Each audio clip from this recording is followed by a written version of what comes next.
আপনার মোবাইলের কোনো অ্যাপ যদি আপনাকে ট্র্যাকিং করতে থাকে, আপনি কোথায় যাচ্ছেন না যাচ্ছেন, এবং আপনাকে টোটাল আপনার হিস্ট্রি যদি কেউ ডাটা সংরক্ষণ করে রাখতে থাকে, সেই জিনিসটা কিন্তু আপনি চাইলে বের করতে পারেন। বর্তমানে আমরা অনেক টাইপের অ্যাপ ব্যবহার করি, যে অ্যাপগুলো কিন্তু অ্যাকচুয়ালি আনপেইড থাকে মোস্টলি, এবং সেগুলা কিন্তু আমাদের ডাটাগুলা নিয়ে কিন্তু অনেক অনেক টাইপের বাজে কাজ করতেই পারে। তো সেই জন্য আমাদের কিন্তু সবার আগে সিলেক্ট করতে হবে যে আমাদেরকে কেউ কি কোনো ট্র্যাকিং করছে কিনা। সো গুগলের যে অপশনটা আসছে বর্তমানে, খুবই নতুন একটি অপশন, যে অপশনের মাধ্যমে আপনি চাইলে ইজিলি বুঝতে পারবেন যে কেউ আপনাকে ট্র্যাকিং করছে কিনা, এবং সেটা কিভাবে করতে হবে তাই আজকে আপনাদেরকে দেখিয়ে দিব।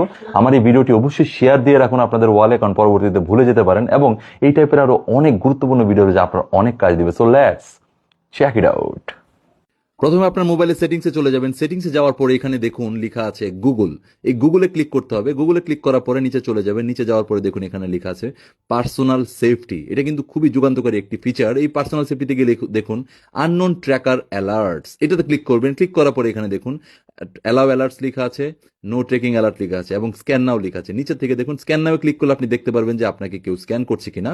আর আপনি সবসময় যে কাজটা করতে হবে, আপনাকে কিন্তু এই অপশনটা অন রাখতে হবে অ্যালাউ অ্যালার্টসের, এবং তাহলে আপনি জানতে পারবেন কে আপনাকে ট্র্যাক করছে এবং কে আপনাকে ট্র্যাক করছে না। এবং এখানে যদি এরকম গ্রিন হয়ে থাকে তাহলে বুঝবেন আপনি সেফ আছেন। ধন্যবাদ, থ্যাংক ইউ।